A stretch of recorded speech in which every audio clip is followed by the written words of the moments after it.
Hello everyone, कैसे हैं आप लोग। मैं हूं रोचक पटेल और आप देख रहे हैं आपका अपना प्यारा चैनल सैक्रोज ट्यूटोरियल।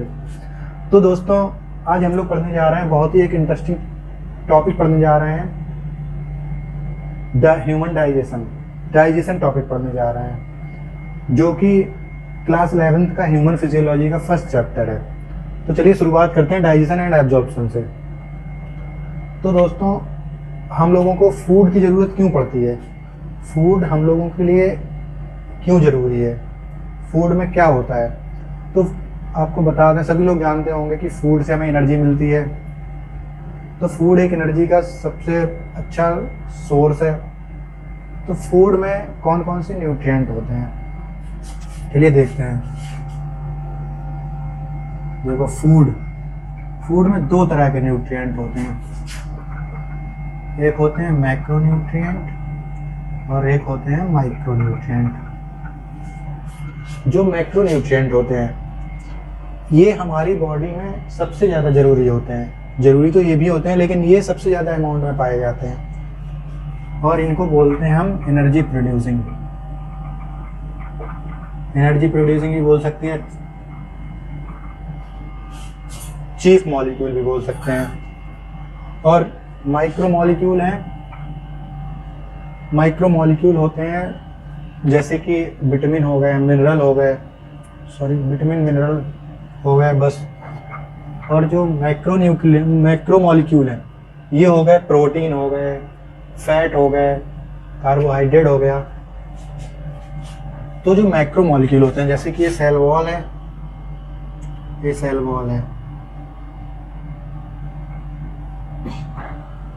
तो जो मैक्रो मॉलिक्यूल है वो इसमें से इस सेल वॉल के द्वारा एब्जॉर्ब नहीं हो पाएंगे। माइक्रो मॉलिक्यूल तो एब्जॉर्ब हो जाएंगे, लेकिन मैक्रो मॉलिक्यूल एब्जॉर्ब नहीं हो पाएंगे, क्योंकि मैक्रो मॉलिक्यूल का साइज बहुत बड़ा होता है, तो ये आसानी से एब्जॉर्ब नहीं हो पाएंगे। तो इसी को मैक्रो मॉलिक्यूल को एब्जॉर्ब कराने के लिए, मैक्रो मॉलिक्यूल होते हैं जो इनको कॉम्प्लेक्स सब्सटेंस भी बोला जाता है, तो इन कॉम्प्लेक्स सब्सटेंस को सिंपल सब्सटेंस में चेंज किया जाता है, जिससे ये सेल वॉल के द्वारा सेल इनको आसानी से एब्जॉर्ब कर ले। तो इनको जो कॉम्प्लेक्स मॉलिक्यूल होते हैं, कॉम्प्लेक्स सब्सटेंस होते हैं, इनको सिंपल फॉर्म में चेंज करना, सिंपल एब्जॉर्बेबल फॉर्म में चेंज करना डाइजेशन कहलाता है। इसी प्रोसेस को डाइजेशन बोलते हैं। तो डाइजेशन होता है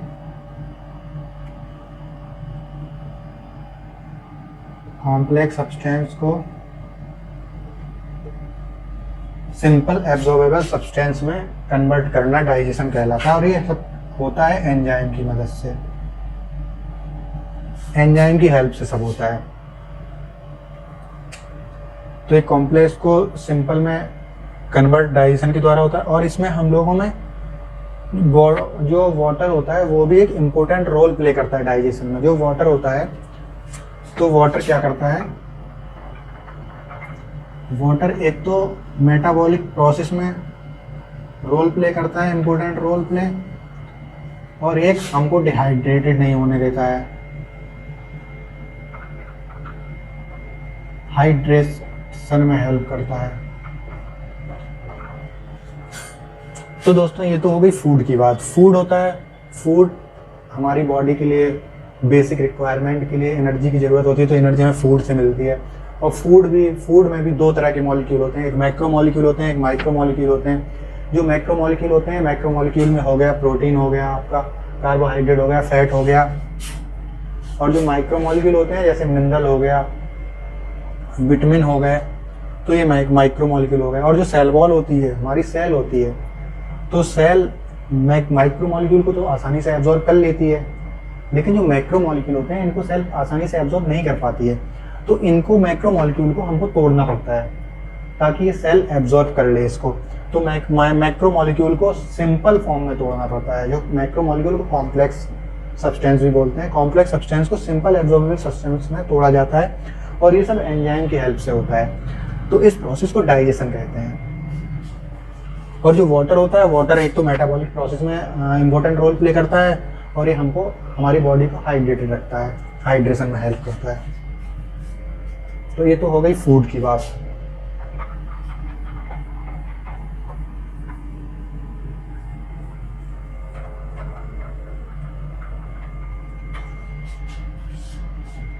फूड हो गया।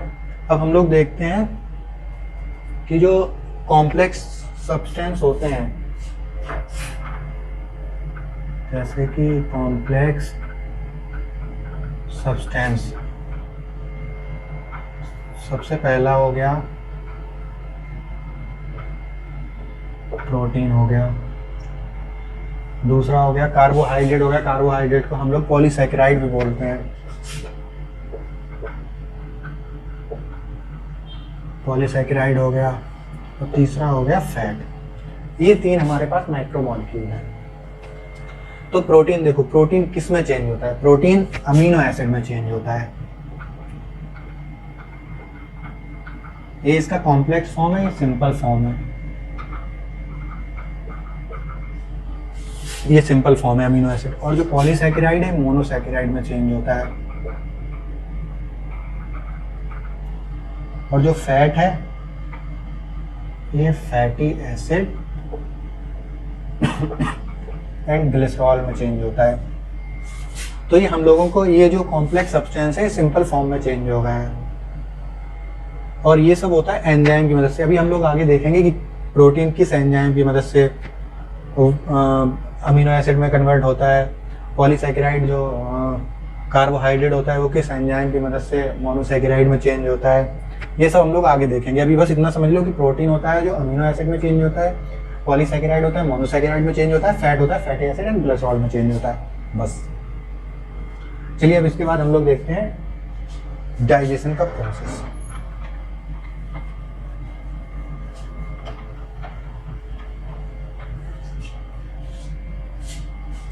तो डाइजेशन में देखो, डाइजेशन दो प्रकार के होते हैं। डाइजेशन होता है दो प्रकार का होता है। एक तो होता है मैकेनिकल, जैसे हम लोग फूड को मुंह में ले गए तो मुंह में हम लोग जो चबाते हैं, मुंह में चबाते हैं और हमारी बॉडी के अंदर बहुत जगह पेरिस्टाल्सिस मूवमेंट होती है जिससे उसकी चर्निंग होती है फूड की, तो वो उसको बोलते हैं मैकेनिकल प्रोसेस।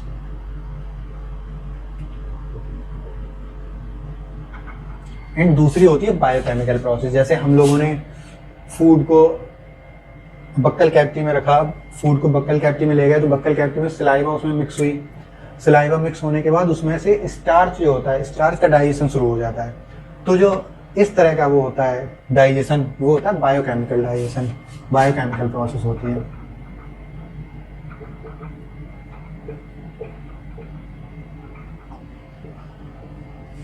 तो ये तो हो गया डाइजेशन। डाइजेशन एक होती है मैकेनिकल प्रोसेस, एक होती है बायोकेमिकल प्रोसेस।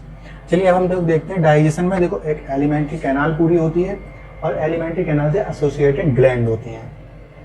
एलिमेंट्री कैनाल हो गई और एसोसिएटेड ग्लैंड। अब हम लोगों को इन्हीं के बारे में पढ़ना है। आज हम लोग एलिमेंट्री कैनाल के बारे में पढ़ेंगे, जितना हो जाएगा, ज़्यादा लंबी वीडियो नहीं करेंगे।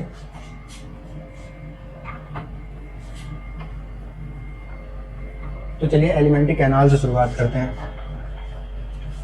तो जैसे कि हम लोगों को पता है कि हमारी एलिमेंट्री कैनाल होती है वो माउथ से स्टार्ट होती है। माउथ से स्टार्ट होने के बाद एनस तक जाती है। माउथ से स्टार्ट होके एनस तक जाती है। तो ये एक ओपनिंग ये हो गई है और दूसरी ओपनिंग ये हो गई है। तो जिन ऑर्गेनिज्म में ये दोनों ओपनिंग पाई जाती हैं, माउथ भी पाई जाती है और एनस भी पाई जाती है, इसको बोला जाता है कंप्लीट डाइजेशन।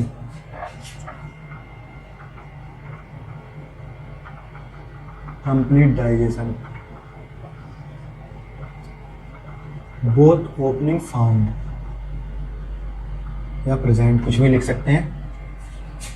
तो ये होती हैं, ये हम आपको, चलिए पहले ये देख लीजिए। और जिसमें सिंगल ओपनिंग पाई जाए, जैसे कि एक सिंगल ओपनिंग हो, वही माउथ का काम करे, वही एनस का काम करे, तो उसको बोलते हैं इनकम्प्लीट डाइजेशन।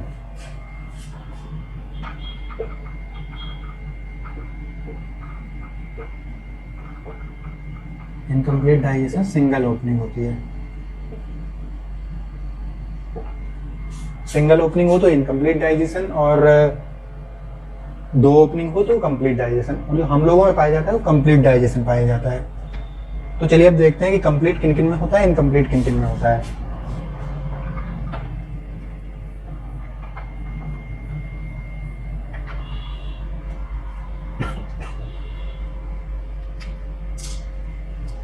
तो पहले हम लोग एक तरफ सब फाइलम के नाम लिख लेते हैं, पूरा नहीं लिखेंगे, बस शॉर्ट फॉर्म लिख लेंगे।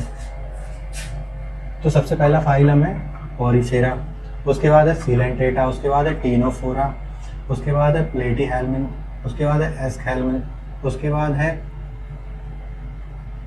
एनिलिडा, उसके बाद है आर्थ्रोपोडा, उसके बाद है मोलस्का, उसके बाद है इकाइनोडर्मेटा, उसके बाद है हेमिकॉर्डेटा, उसके बाद है कॉर्डेटा।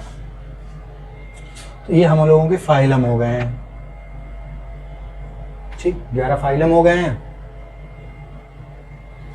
अब हम लोग देखेंगे कि इनमें किसमें कंप्लीट डाइजेशन होता है, किसमें इनकम्प्लीट डाइजेशन होता है। तो हम लोग यहाँ पे एक चीज ध्यान देंगे, जो पॉरीफेरा है, फाइलम पॉरीफेरा, इसमें डाइजेशन पाया ही नहीं जाता है। इसमें डाइजेशन जैसे कि जो होता है वो बॉडी के सरफेस से होता है, वो हम लोग एनिमल किंगडम देखेंगे, उसमें देखेंगे। तो पॉरीफेरा में डाइजेशन एब्सेंट होता है। और जो सीलेंट्रेटा से एस्केल्मिन, सीलेंट्रेटा, टीनोफोरा और प्लेटीहेल्मिन, सब इन तीन में इनकम्प्लीट डाइजेशन पाया जाता है, मतलब सिंगल ओपनिंग पाई जाती है। और एस्केल्मिन से कॉर्डेटा तक, एस्केल्मिन से कॉर्डेटा तक कंप्लीट डाइजेशन पाया जाता है। मतलब कि बोथ ओपनिंग, दोनों ओपनिंग पाई जाती हैं। तो पॉरीफेरा एक ऐसा फाइलम है जिसमें एब्सेंट होता है, डाइजेस्टिव सिस्टम ही एब्सेंट होता है। उसके बाद सीलेंट्रेटा, टीनोफोरा और प्लेटीहेल्मिन, ये 3 ऐसे फाइलम है जिनमें इनकम्प्लीट डाइजेशन होता है, मतलब कि सिंगल ओपनिंग पाई जाती है। और एस्केल्मिन से कॉर्डेटा तक के सभी मेंबर में कंप्लीट डाइजेशन होता है, डबल ओपनिंग पाई जाती है।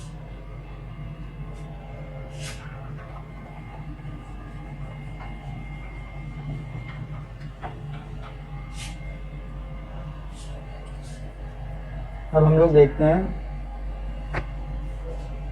कि जो एलिमेंट्री कैनाल है, हमारी एलिमेंट्री कैनाल है, इसका डेवलपमेंट हमारी किस स्टेज में होता है, डेवलपमेंट होता है वो किस स्टेज में होता है और किस जर्म लेयर से होता है। तो देखो, सबसे पहले जाइगोट बनता है गैमीट के फॉर्मेशन से, गैमीट के फॉर्मेशन से जाइगोट बनता है, जाइगोट से बनता है मोरूला, मोरूला से बनता है ब्लास्टुला, ब्लास्टुला से बनता है गैस्टुला।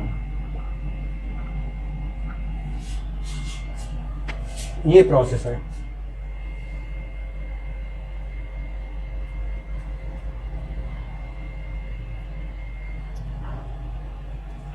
तो जो हम लोगों में जो एलिमेंट्री कैनाल होती है, एलिमेंट्री कैनाल ले लो, कोई भी ऑर्गन ले लो, हर ऑर्गन का डेवलपमेंट गैस्टुला के समय होता है।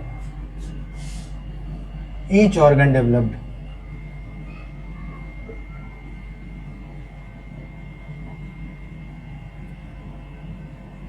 इन गैस्टुला स्टेज। और जो गैस्टुला स्टेज होती है, इसमें जर्म लेयर, हम लोगों में 3 जर्म लेयर पाई जाती हैं, वो भी गैस्टुला के समय में। अब नहीं है, अब उनका फॉर्म ऑर्गन, जो जर्म लेयर है उनसे ऑर्गन फॉर्म हो गए हैं। वो गैस्टुला के समय जर्म लेयर होती हैं और जर्म लेयर से ऑर्गन का फॉर्म हो जाता है। तो जो ऑर्गन इससे गैस्टुला में फॉर्म होते हैं, गैस्टुला में, और गैस्टुला में एंडोडर्म से होता है। गैस्टुला में एक एक्टोडर्म होती है, एंडोडर्म होती है, मेसोडर्म भी पाई जाती है ट्रिप्लोब्लास्टिक एनिमल में। तो जो इसका जो फॉर्मेशन होता है वो एंडोडर्म से होता है सबका।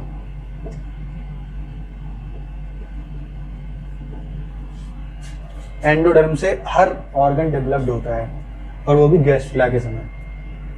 और इसमें जो गैस्टुला होता है, इसमें एक आर्केंट्रॉन नाम का आर्केंट्रॉन होती है, एक वो होती है अंदर, इसके गैस्टुला के अंदर आर्केंट्रॉन।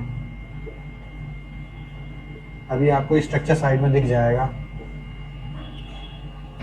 आर्केंट्रॉन होती है। तो आर्केंट्रॉन जो होती है इसको बोला जाता है फ्यूचर गट। एग्जाम में आया पूछा हुआ क्वेश्चन है, फ्यूचर गट किसे बोलते हैं?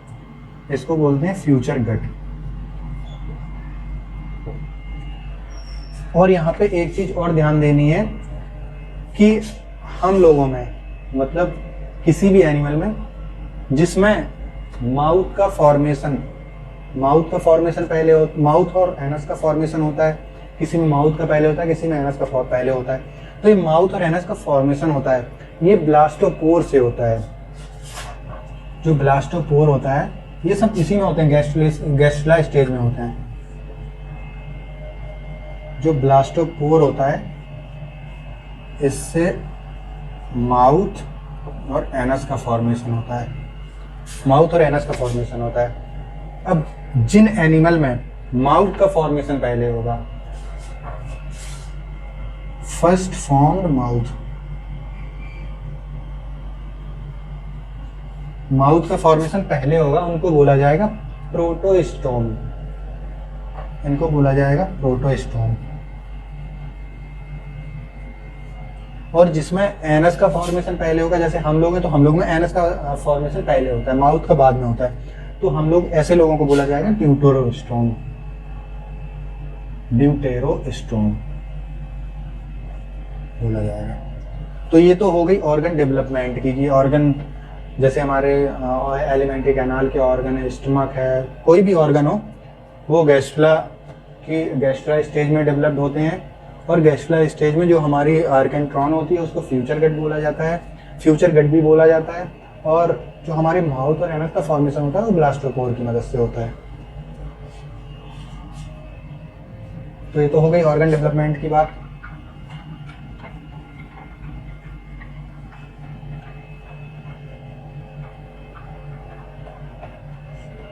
चलिए हम लोग देखते हैं एलिमेंट्री कैनाल। तो एलिमेंट्री कैनाल देखो, डाइजेस्टिव सिस्टम में एक तो एलिमेंट्री कैनाल होती है और डाइजेस्टिव ग्लैंड होती है। तो हम लोगों को एलिमेंट्री कैनाल पढ़ना है। तो एलिमेंट्री कैनाल जो होती है हम लोगों की माउथ से शुरू होती है, माउथ से शुरू होती है। माउथ के बाद जो बक्कल कैविटी, इसको ओरल कैविटी भी बोला जाता है। इसके बाद ईसोफेगस, ईसोफेगस के बाद आता है स्टमक, इसके बाद आता है स्मॉल इंटेस्टाइन, इसके बाद आता है लार्ज इंटेस्टाइन, इसके बाद आता है एनस। तो ये एलिमेंट्री कैनाल हम लोगों की माउथ से स्टार्ट होती है, एनस पे खत्म होती है। तो हम लोगों को इनके बारे में, सबके बारे में एक एक करके सब पढ़ना है। तो चलिए माउथ से शुरू करते हैं। तो माउथ हम लोगों का होता है जो लिप्स वाला पार्ट होता है, ये माउथ होता है। जो ओपनिंग होती है हम लोगों की, लिप्स होते हैं, वो माउथ होता है। और माउथ आगे चल के बक्कल कैविटी में ओपन होती है। जो हमारे माउथ में जो स्पेस होता है वो बक्कल कैविटी होता है, जो फ्री स्पेस होता है जिसमें टीथ पाए जाते हैं। जो बक्कल कैविटी होती है इसमें देखो टीथ पाए जाते हैं,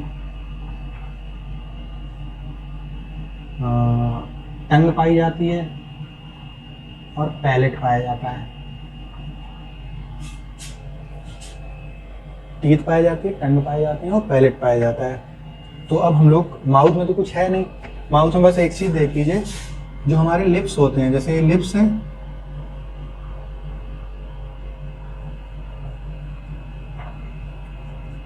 ये लिप्स हैं, ये टीथ हैं हमारे।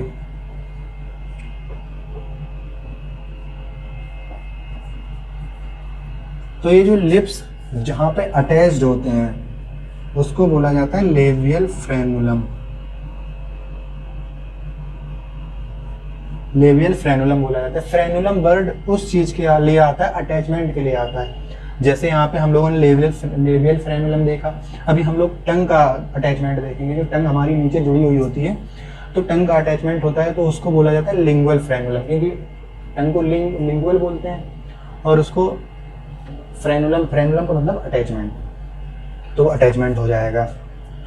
तो ये तो माउथ हो गया। माउथ में बस इतना ही है, ये टीथ बक्कल कैविटी में पहुंच जाते हैं, माउथ में केवल लिप्स आते हैं और लिप्स जहाँ पे अटैच होते हैं उसको लेबियल फ्रेनुलम बोला जाता है। तो चलिए अब इन तीनों के बारे में देखते हैं। बक्कल कैविटी में जो तीन पाई जाती है, तीन टीथ पाए जाते हैं, टंग पाई जाती है और पैलेट पाया जाता है। तो पहले टीथ के बारे में देखते हैं।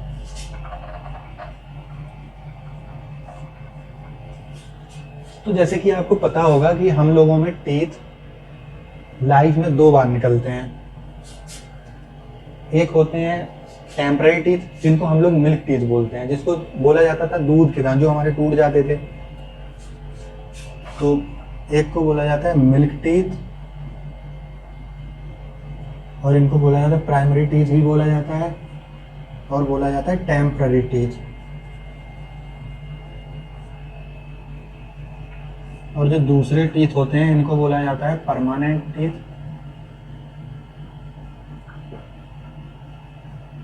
और सेकेंडरी टीथ ये बोला जाता है। और जिनमें ये 2 स्ट्रक्चर पाए जाते हैं, जिन एनिमल में लाइफ में दांत 2 बार निकलते हैं, उनको बोला जाता है डाइफायोडोंट। तो ऐसे एनिमल को डाइफायोडोंट बोला जाएगा, जो कि हम लोगों में पाए जाते हैं।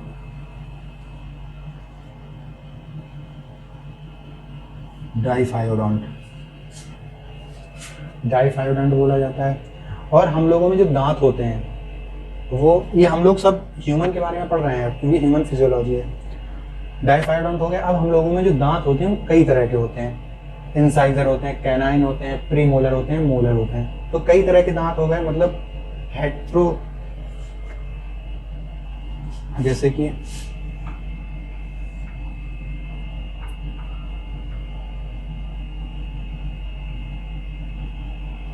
ये इंसाइजर हो गए, ये कैनाइन हो गए, और यहाँ पे प्रीमोलर हो गए,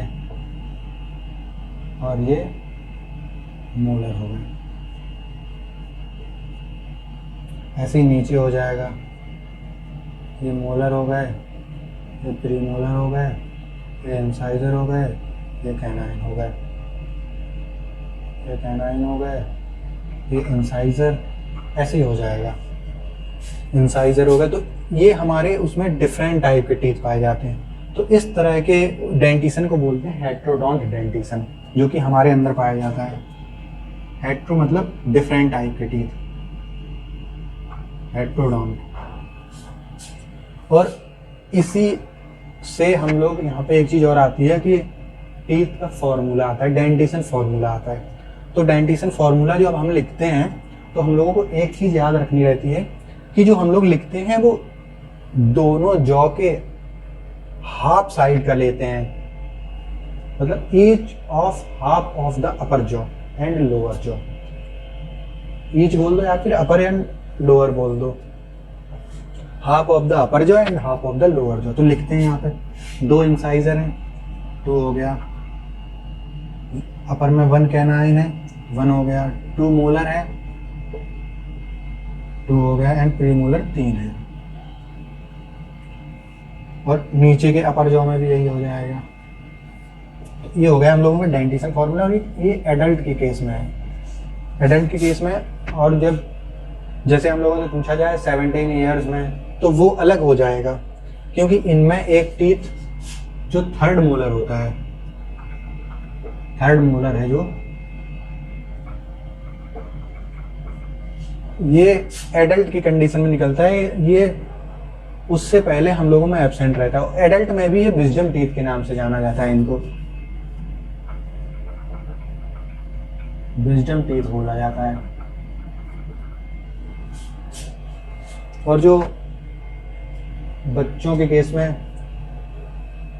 तो उनमें आ जाता है, उनमें जो प्री मोलर है हमारे, प्री मोलर एब्सेंट होते हैं उनमें, तो उनका डेंटिशन फॉर्मूला हो जाता है 2 1 0, और एक ये 3rd मोलर एब्सेंट रहता है 2 1 0 2, प्री मोलर एब्सेंट और एक 3rd मोलर एब्सेंट। तो अगर हम लोगों से पूछा जाए कि ऐसे कौन से दांत हैं जो केवल एक ही बार निकलते हैं, तो एक बार देखो प्रीमोलर एब्सेंट है, तो प्रीमोलर तो निकलेंगे नहीं, प्रीमोलर केवल एक ही बार निकलेंगे लाइफ में। तो 4 प्रीमोलर होते हैं, मतलब 8 प्रीमोलर होते हैं पूरे, उसमें 2 ऊपर होते हैं, 2 नीचे होते हैं, और ऐसे ही उस आधे तरफ होते हैं, तो 8 प्रीमोलर हो जाएंगे। और जो विजडम टीथ है, जो थर्ड मोलर है, ये भी लाइफ में सिर्फ एक बार निकलता है। 1 1 है तो 4 हो जाएंगे, 4 मोलर ये लाइफ में एक बार निकलते हैं। तो अगर पूछा जाए कितने टीथ लाइफ में एक बार निकलते हैं तो आंसर हो जाएगा 12। तो ये तो हो गई डेंटिशन फॉर्मूले की बात।